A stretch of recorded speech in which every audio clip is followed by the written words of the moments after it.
Muy bien.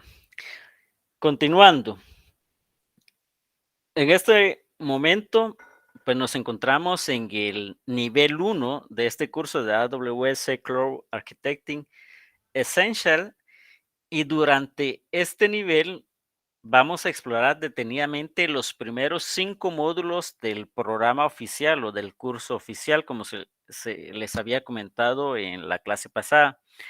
Aunque no vamos a poder abordar la totalidad de los 15 módulos, pues por lo menos quiero que tengan en mente la visión completa. Si pudiéramos avanzar hasta el último nivel, que sería el nivel 15, eh, habrían recorrido todo este espectro de conocimiento para comprender y dominar cada elemento que ustedes ven en este diagrama. Ustedes serían capaces de coincidir y construir arquitecturas de soluciones igual de sólidas y amplias que en el ejemplo que les estoy mostrando. Y cada vez que inicien o que iniciemos un nuevo módulo, ustedes notarán que este diagrama va a reaparecer sirviendo como punto de partida.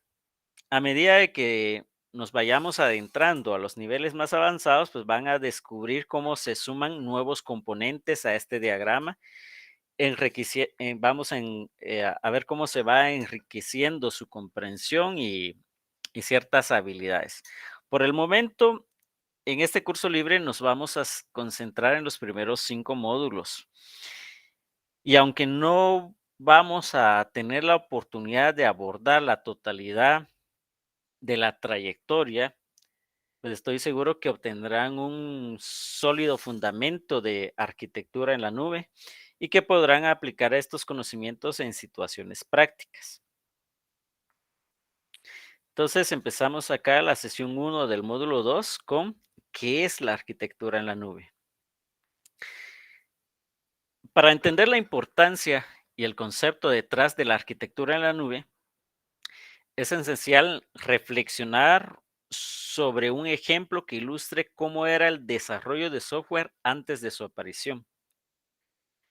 En aproximadamente el año 2000, Amazon se encontraba en el proceso de crear un servicio de comercio electrónico que permitiera a los vendedores externos establecer sus propias plataformas de compras en línea utilizando infraestructura de comercio electrónico de Amazon.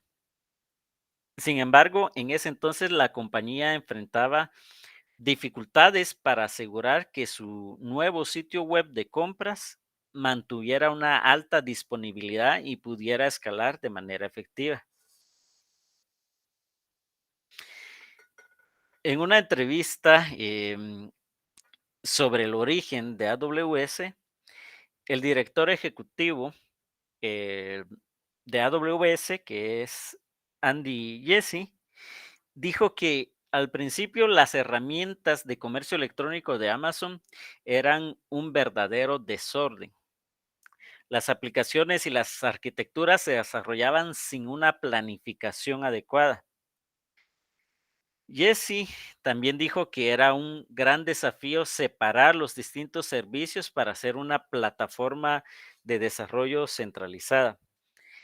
La solución a este problema fue crear un conjunto de interfaces de programación de aplicaciones APIs bien documentadas para organizar el entorno de desarrollo.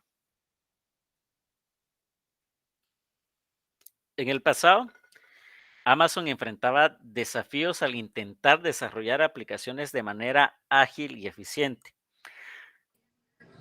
Los procesos de creación de componentes de base de datos, informática, almacenamiento, requerían un tiempo considerable, llegando hasta 3 meses. En muchos casos, cada equipo llevaba a cabo la creación de sus propios recursos sin considerar una planificación adecuada para la escalabilidad y la posibilidad de reutilización. La solución a esta problemática surgió cuando Amazon tomó la iniciativa de desarrollar servicios internos que permitieron construir arquitecturas altamente disponibles, escalables y confiables sobre su infraestructura tecnológica.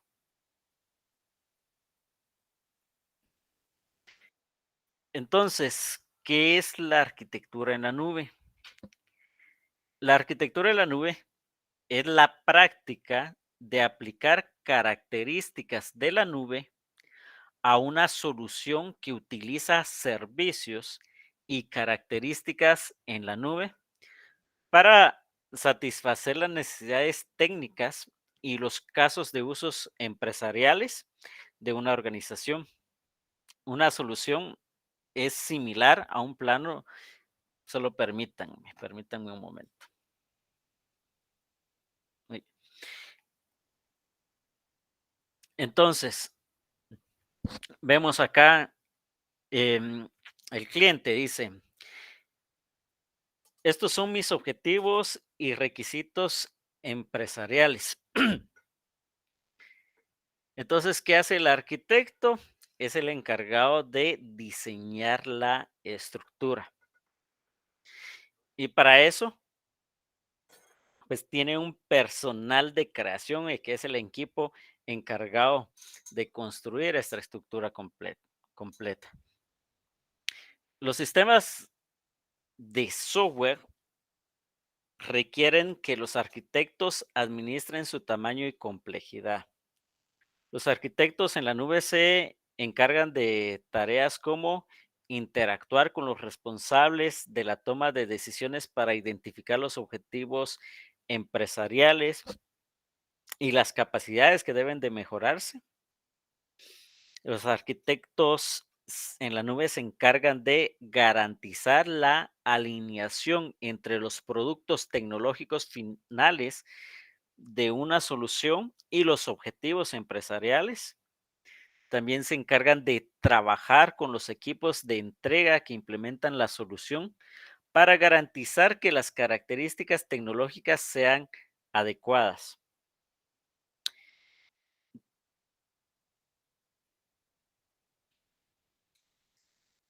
Estos son algunos de los aprendizajes claves que vimos en esta sección.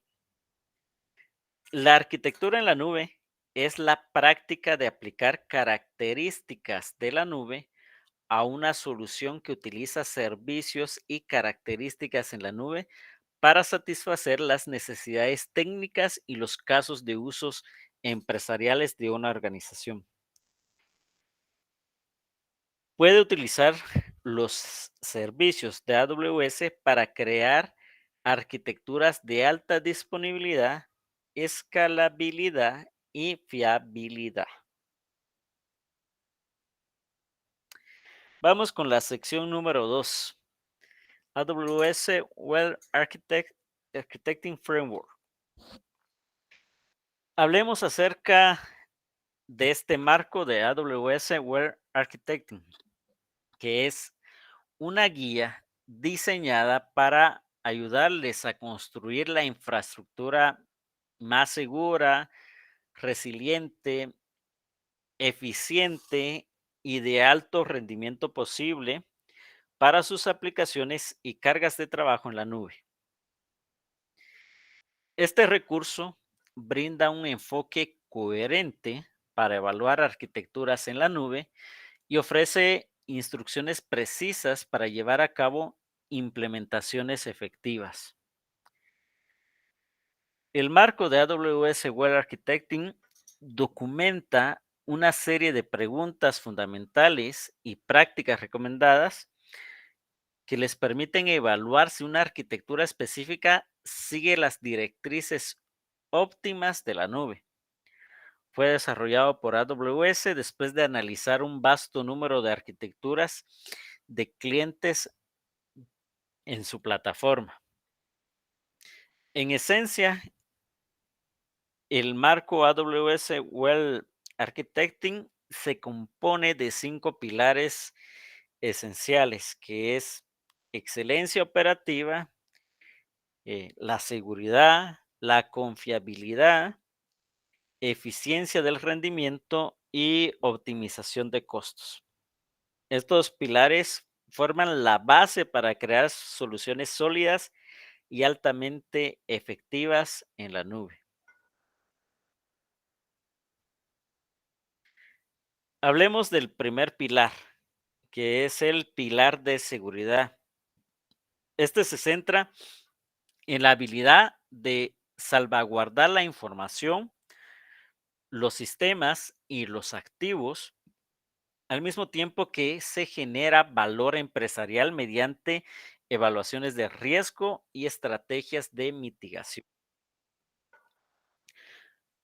Cuando implementan una amplia base de identidades, habilitan la trazabilidad, aplican medidas de seguridad en todas las capas, automatizan las prácticas recomendadas de seguridad y aseguran los datos en movimiento y en reposo.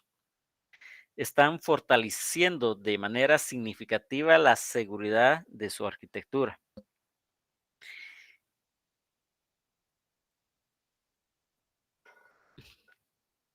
Hablemos sobre el pilar de excelencia operativa, que se enfoca en la capacidad de ejecutar sistemas y adquirir información sobre sus operaciones para generar valor empresarial. Además, se aborda la habilidad de mejorar de manera continua los procesos y procedimientos de soporte. Al diseñar una carga de trabajo con operaciones en mente, es esencial considerar cómo será implementada, actualizada y operada. La implementación de prácticas de ingeniería que se alineen con la reducción de defectos y soluciones rápidas y seguras es bastante fundamental. También es importante habilitar la observación mediante registros, instrumentación y métricas técnicas y empresariales, lo que va a permitir obtener información sobre lo que está ocurriendo dentro de sus arquitecturas. En el entorno de AWS se tiene la posibilidad de visualizar su carga de trabajo completo, incluyendo aplicaciones, infraestructura, políticas, gobernanza, operaciones como código. Todo esto puede ser definido y actualizado mediante el uso de código. Esto implica que pueden aplicar la misma disciplina de ingeniería que emplean para el código de las aplicaciones a cada componente de su entorno tecnológico.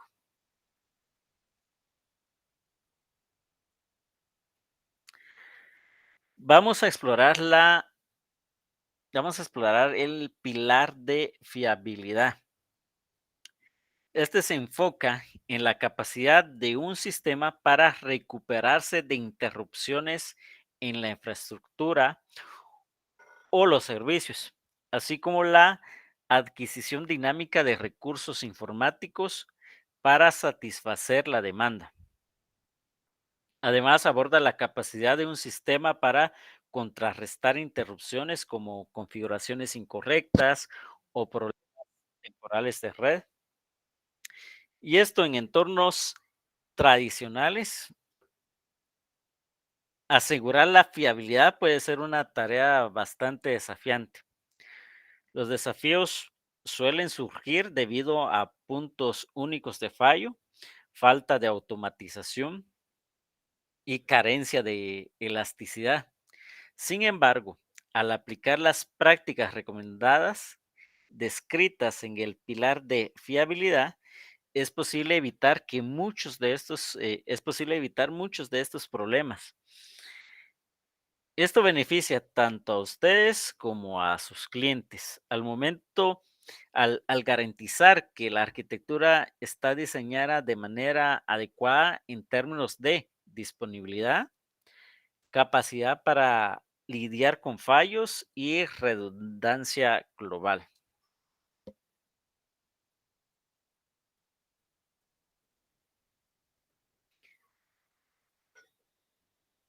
Vamos a considerar El rendimiento.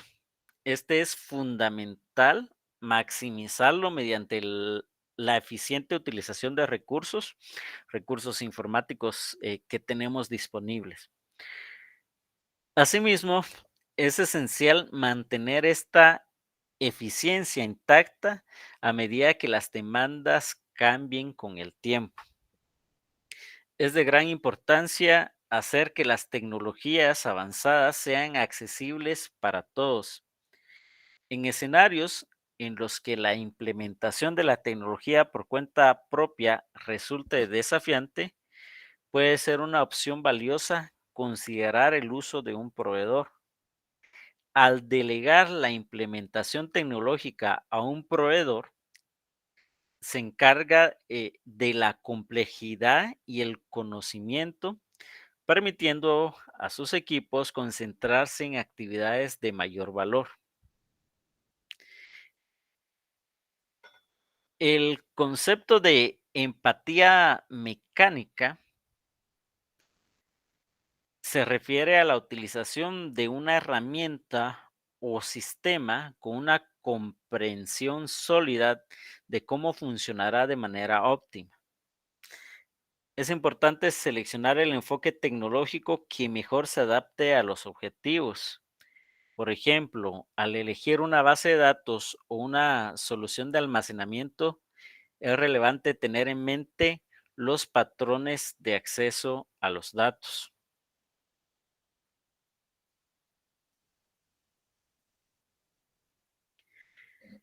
Pilar de optimización de costos. La optimización de costos se convierte en un requerimiento constante en cualquier diseño arquitectónico sólido.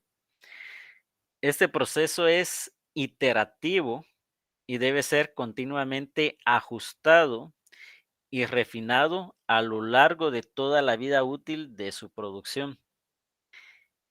Evaluar qué tan eficiente es la arquitectura actual en comparación con las metas. Esto puede ayudar a eliminar gastos superfluos. Una opción a considerar es la adopción de servicios administrados, los cuales operan a la escala propia de la nube y pueden brindar costos más bajos por transacción o servicio.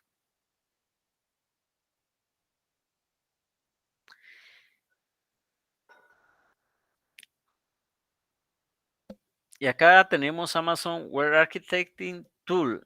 Este, pues, ayuda a revisar el estado de las cargas de trabajo y las compara con las prácticas recomendadas sobre arquitectura de AWS más recientes. Esta herramienta pues, nos brinda un acceso a los conocimientos y a las prácticas recomendadas que utilizan los arquitectos de AWS siempre que necesiten estos recursos. También ofrece un plan de acción con instrucciones paso a paso sobre cómo crear mejores cargas de trabajo para la nube y ofrece un proceso uniforme para revisar y medir las arquitecturas en la nube. Esta es una herramienta que nos puede ayudar. Muy bien, finalizamos acá la sección 2. Estos son algunos de los aprendizajes claves de esta sección del módulo.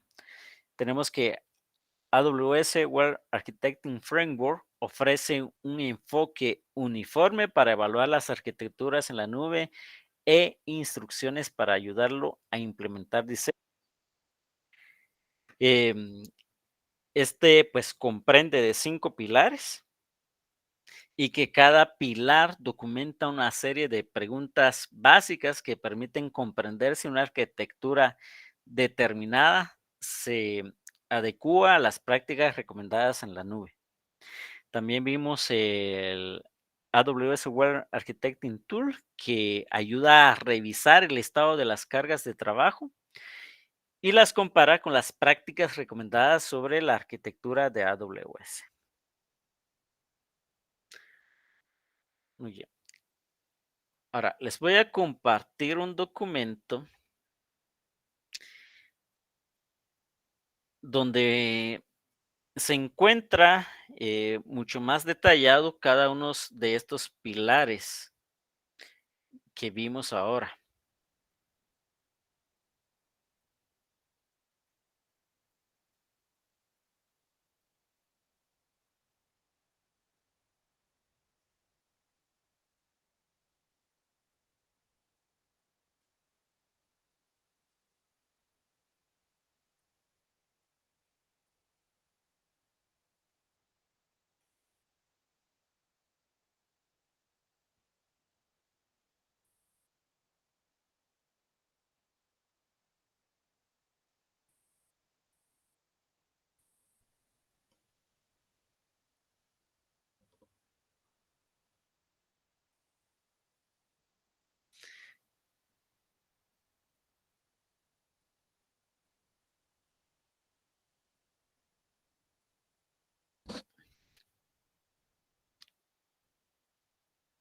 Muy bien. Acá está el marco de las buenas prácticas de AWS. Este documento tiene 628 páginas. Em, Este está en español. Y acá podemos leer estos pilares que vimos. Acá está la excelencia operativa, tenemos el pilar de seguridad, fiabilidad, eficiencia del rendimiento, optimización de costos, la sostenibilidad, etcétera. Cada uno de estos pilares, acá vemos lo que son sus principios de diseño, las definición, las prácticas recomendadas y los recursos. Entonces, por si alguien quiere profundizar en esto, pues acá está el documento que en este momento se los estoy compartiendo acá en la plataforma.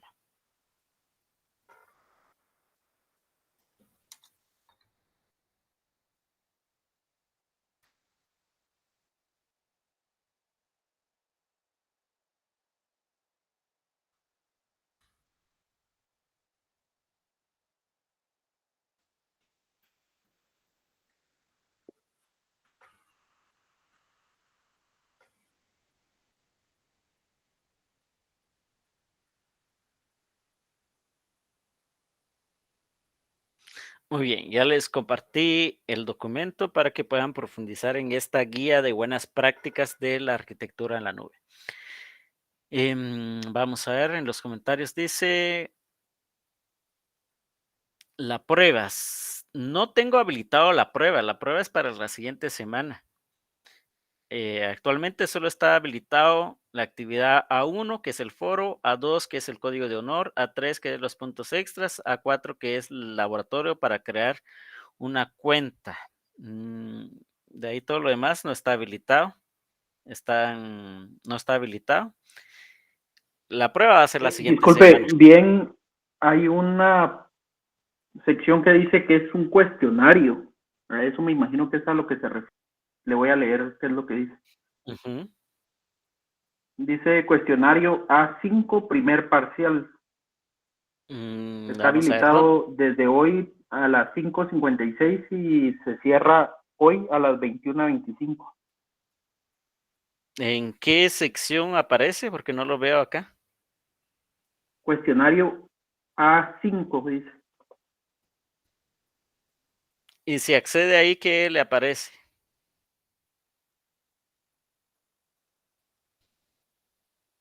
Aparece intentar resolver el cuestionario ahora.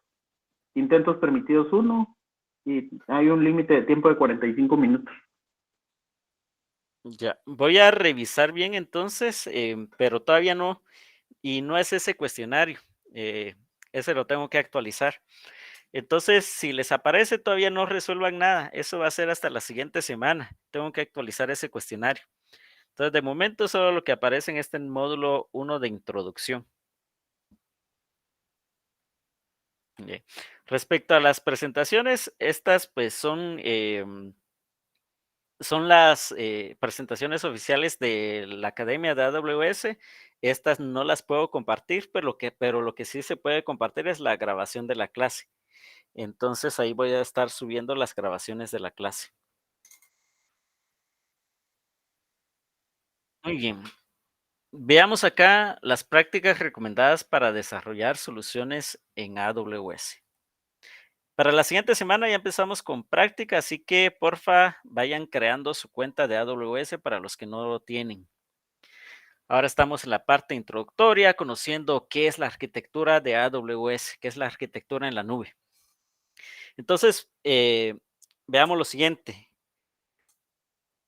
Al diseñar una solución, ustedes deben considerar cuidadosamente las compensaciones para seleccionar un enfoque óptimo.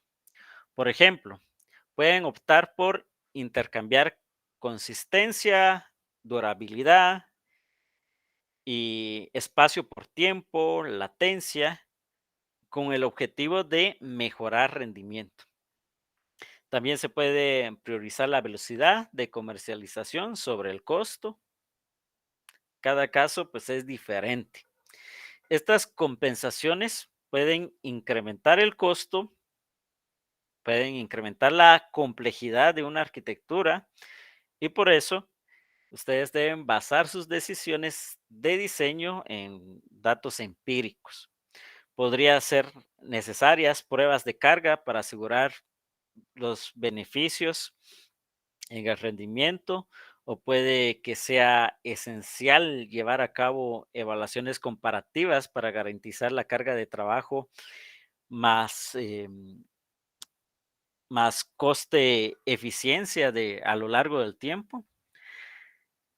Al valorar mejoras en el rendimiento, consideren como las decisiones en el diseño de la arquitectura, cómo estas decisiones impactarán a los clientes y a las eficiencias operativas. En esta sección se les van a presentar prácticas recomendables para diseñar soluciones en AWS. También se les informará sobre prácticas no recomendables o diseños de soluciones inadecuadas para evitarlas. Acá vemos el eh, 1, habilitar la escalabilidad. Y dice, asegúrese de que la arquitectura pueda gestionar los cambios demandados. Al ejecutar las cargas de trabajo en la nube de AWS, tienen la capacidad de escalar su infraestructura de forma rápida y proactiva. Entonces, implementen escalabilidad en cada capa de su infraestructura. Para ilustrar esta relevancia de la escalabilidad, observen una práctica no recomendada en la que el escalado se lleva a cabo de manera reactiva y manual. Vemos acá que tenemos que los usuarios no pueden acceder a la aplicación. Los servidores de aplicaciones están en su capacidad total. Y acá pues lo que hace es que en este caso el administrador lanza manualmente el nuevo servidor y pues esto genera que el nuevo servidor pues tarde en lanzarse. O sea, acá la solución la está realizando un administrador manualmente. Esta es una práctica no recomendada.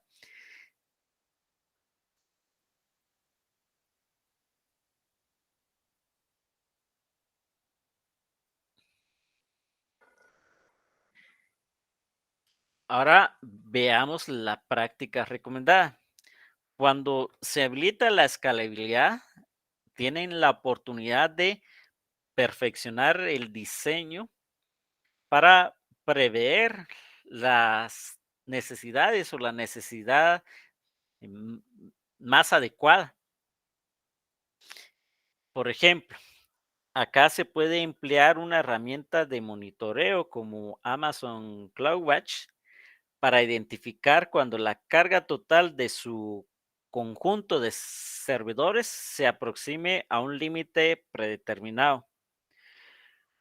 Podrían establecer ese límite, por ejemplo, cuando se supere el 60% de utilización de la CPU durante más de 5 minutos o en cualquier situación vinculada al consumo de recursos.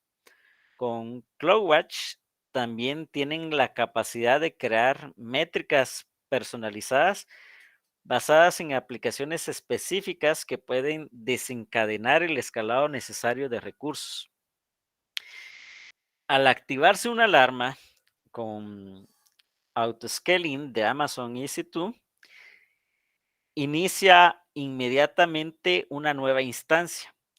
Esta instancia estará operativa antes de que la capacidad se vea comprometida, garantizando una experiencia fluida para los usuarios. Entonces, acá ustedes ven este diagrama, los usuarios nunca sufren una interrupción de servicio, los servidores de aplicaciones en el límite de alarma. Acá es donde entra Autoscaling de Amazon EC2, recibe una alerta y escala de forma horizontal. Ya les ponía ahí, por ejemplo, cuando se supera el 60% de utilización por más de 5 minutos, entonces se puede activar de forma automática una nueva instancia. En este caso, el nuevo servidor estaría preparado antes de alcanzar la capacidad, antes de llegar al 100%.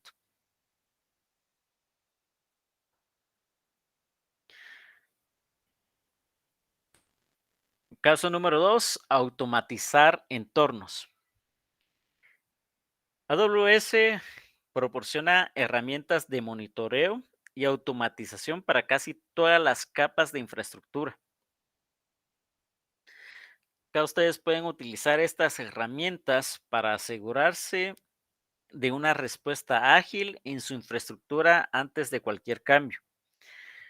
Acá deben emplear herramientas como CloudWatch y Amazon EC2 Autoscaling para identificar recursos que no funcionen adecuadamente y para automatizar el despliegue de recursos que van a ser sustituidos. También pueden configurarlas para recibir notificaciones cuando se modifiquen las asignaciones de recursos. Entonces tenemos acá, automatice el aprovisionamiento, la terminación y la configuración de los recursos cuando sea posible. Vemos una práctica no recomendada. Acá se produce un error en el servidor de aplicaciones. Los usuarios notifican manualmente al administrador. El administrador lanza un nuevo servidor y lo configura manualmente. Práctica no recomendada. Ahora veamos acá la práctica recomendada. Se produce un error en el servidor de aplicaciones. Amazon CloudWatch detecta automáticamente una instancia en mal estado. Como les comenté anteriormente, por ejemplo, cuando estemos arriba del 60% de la CPU, podemos configurar esa métrica. Entonces, cuando detecte esto, ya se lanza una alerta. Acá entonces entra Amazon EC2 Autoscaling, que inicia y configura automáticamente un servidor idéntico. Y acá pues se le envía también una notificación al administrador. Acá se registra la acción en una solución de administración de cambios.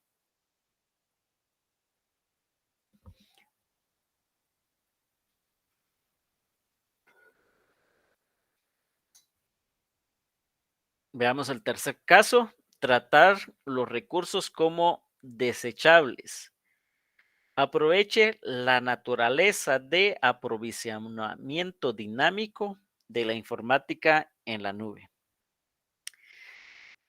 La recomendación es considerar los recursos como desechables, adoptando esta mentalidad de ver la infraestructura más como software que como hardware. Con el hardware, muchos tienden a adquirir componentes más específicos de lo necesario, preparándose para picos de demanda. Esta estrategia resulta costosa e inflexible. Y actualizarse también es complicado debido a inversiones previas no recuperables. En cambio, si se ven los recursos como desechables, moverse entre instancias u otros recursos se simplifican enormemente. Esto permite una respuesta veloz a los cambios en requerimientos de capacidad, actualizaciones de aplicaciones y la gestión del software base.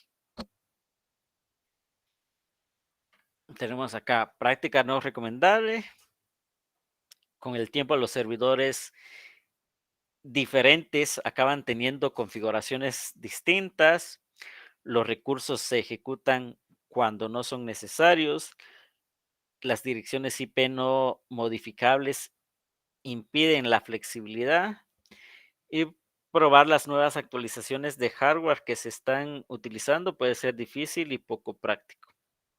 Práctica recomendable: automatizar la implementación de nuevos recursos con configuraciones idénticas, terminar recursos que no están en uso, cambiar las nuevas direcciones IP automáticamente y probar las actualizaciones en nuevos recursos y a continuación sustituir los antiguos por los actualizados.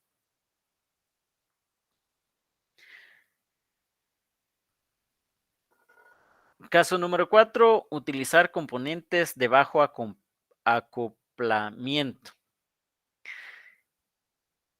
Las infraestructuras tradicionales presentan servidores estrechamente vinculados,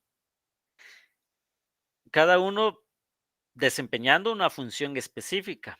El desafío aquí es que si un componente o capa falla, el impacto en el sistema puede ser bastante devastador.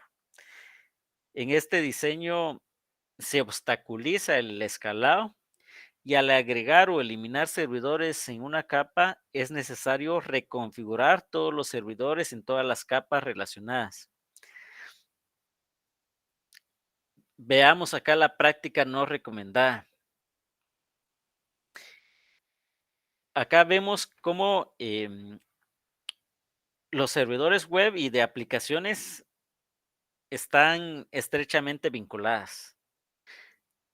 Acá, si un servidor de aplicaciones falla, pues se produce una interrupción, ya que los servidores web intentan conectarse sin éxito. El desacoplamiento permite emplear soluciones administradas como intermediarios en las capas de sistema. En este diseño, el intermediario, que es el intermediario entre estas capas, gestiona tanto las fallas en el escalado de componentes o capas de manera automática. Y acá nos centramos en la práctica recomendada. Como ustedes pueden ver en el ejemplo de la derecha, se ilustra un balanceador de carga, específicamente una instancia de Elastic Load Balancing que distribuye las solicitudes entre los servidores de aplicaciones y web. En este caso, si un servidor de aplicaciones se cae, el balanceador redirige automáticamente el tráfico a los servidores que están funcionando correctamente. Las principales estrategias para desacoplar componentes son los balanceadores de cargas y las colas de mensaje.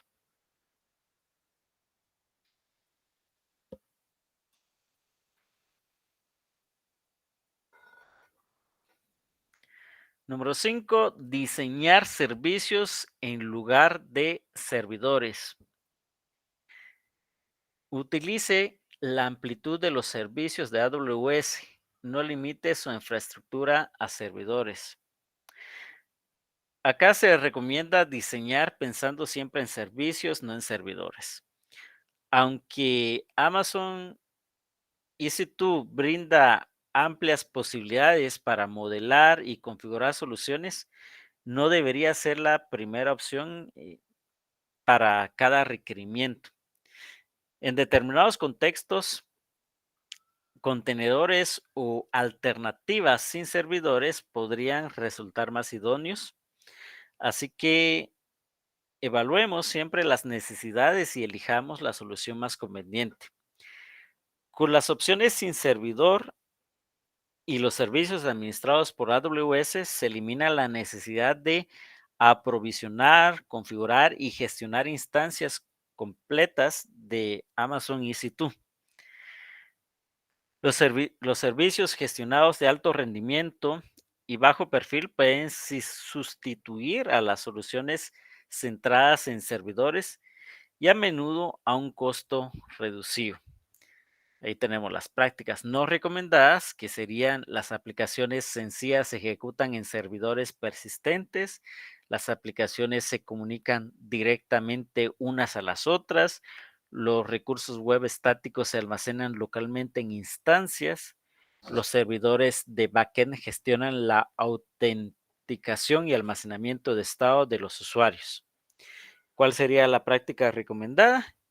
Que cuando sea apropiado, se considere el uso de contenedores o una solución sin servidor.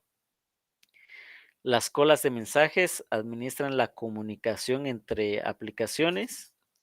Los activos web estáticos se almacenan externamente como Amazon Simple Storage Services, Amazon S3 y los servicios administrados de AWS manejan la autenticación y almacenamiento de estado de los usuarios.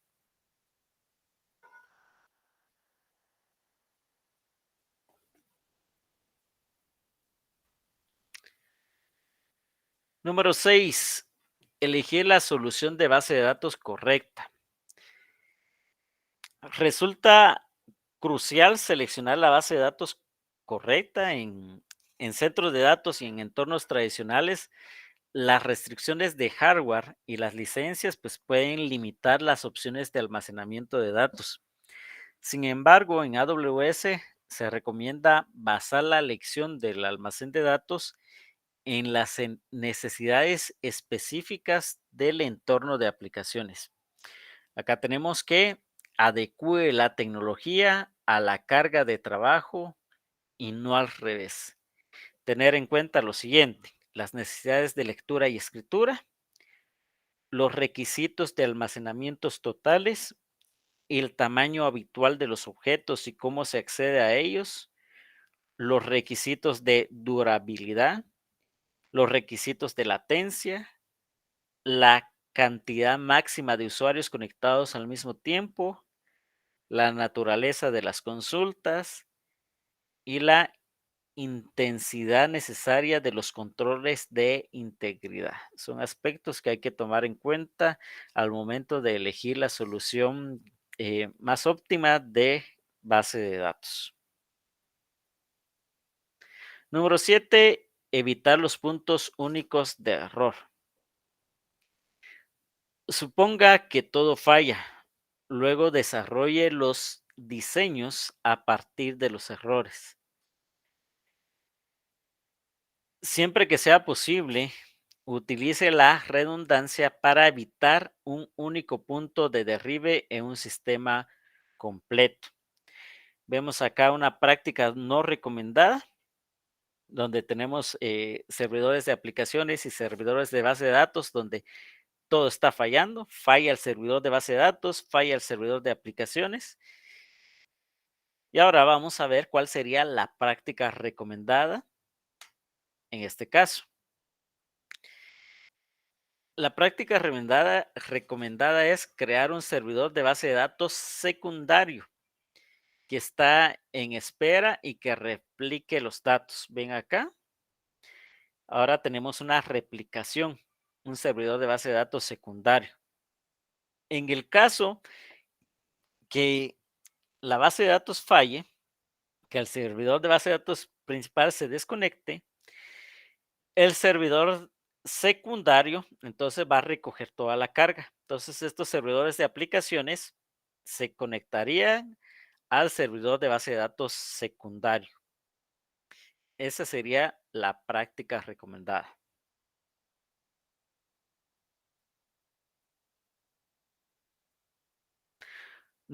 8, optimizar para costos. Tenemos acá que hay que aprovechar la flexibilidad de AWS para aumentar su rentabilidad. Hay que tomar en cuenta lo siguiente: mis recursos son del tamaño y tipo adecuado para el trabajo, qué métricas debo monitorear, cómo me aseguro de desactivar los recursos que no están en uso, con qué frecuencia tendré que utilizar este recurso y si puedo sustituir algunos de mis servidores por servidores administrados. Número 9, utilizar el almacenamiento en caché. El almacenamiento en caché minimiza las operaciones de recuperación de datos redundantes, lo que mejora el rendimiento en el costo. Tenemos acá como práctica no recomendada 3 solicitudes con la misma latencia y costo. En este caso, pues se están conectando a un bucket S3 con datos. Y la práctica recomendada, donde tenemos ya un almacenamiento en caché con Amazon Cloud Fund, donde las solicitudes posteriores a la primera presentan una latencia y un costo inferior.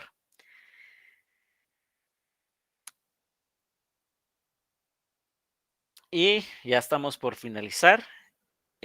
Número 10, proteger toda la infraestructura. Hay que implementar la seguridad en todas las capas de la infraestructura, tomando en cuenta lo siguiente. Tenemos que hay que aislar las partes de la infraestructura, cifrar los datos en tránsito y en reposo, eh, fuerce un control de acceso granular con el principio de privilegios mínimos, utilice la autenticación multifactor, MFA, utilizar servicios administrados, registrar el acceso a recursos, automatizar las implementaciones para mantener la consistencia en la seguridad. Y vamos a finalizar acá entonces con el aprendizaje en la sección número 3. Tenemos que, a medida que se diseñan soluciones, hay que evaluar las compensaciones en base a sus decisiones de datos empíricos.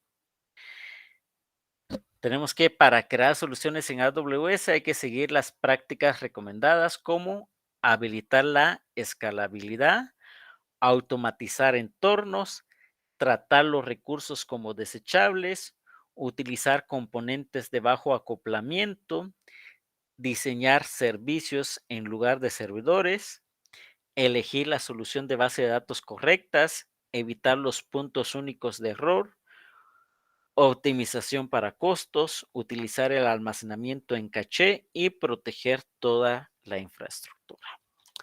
Muy bien, nos vamos a quedar hasta acá, jóvenes, ya llegamos al horario límite y no tenemos tareas adicionales más de las que ya les he indicado, las que ya están publicadas acá.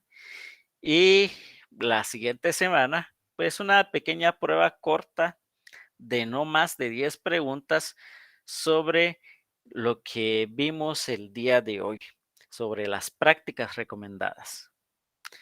Entonces me indican si alguien tiene alguna pregunta.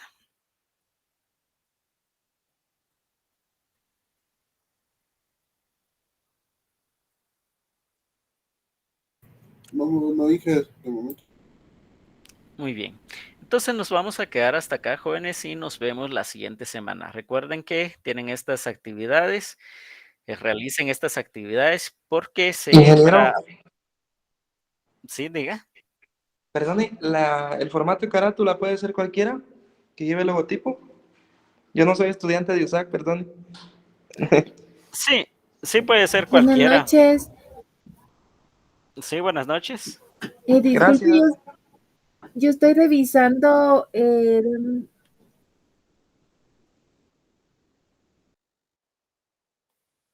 Sí, diga.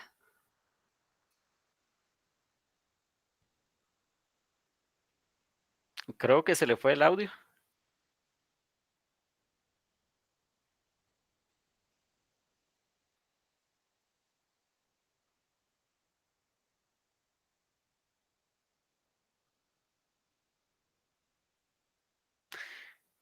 Alguien estaba, quería comentar algo, pero se le fue el audio. Quizás si pueda dejar ahí un mensajito en el grupo de WhatsApp. Pero respecto a las tareas, solo las que aparecen en la sección que dice introducción, A1, A2, A3 y A4. A5 no existe, solo estamos hasta A4 y hasta la siguiente semana se habilita el cuestionario. El cuestionario se realiza en el periodo de clases. Muy bien. Entonces, si no hay más preguntas, pues nos vamos a quedar hasta acá y nos vemos el siguiente día de clases. Espero que tengan una feliz noche y no se olviden crear su cuenta gratuita de AWS. Que descansen, jóvenes. Gracias, feliz noche a Dije, perdón, todos. hacer una consulta. Buenas noches. Noche. Feliz noche. Dije, perdón, no me escucha. Sí, diga. Sí, solamente una consulta. Fíjese que en mi caso yo tengo la cuenta creada de AWS y seguramente no es como que pueda hacer toda la documentación de cómo crear la cuenta, porque es lo que entiendo que hay que hacer acá. Pero, ¿qué es lo que podría En, hacer en este caso? en este caso, la parte de creación de cuenta, únicamente que demuestren que ya tienen una cuenta. Entonces, más que todo, alguna captura de pantalla donde se vea su nombre de usuario. Excelente. Muchas gracias. Ujú. Entonces sí lo voy a hacer. Ok, de nada.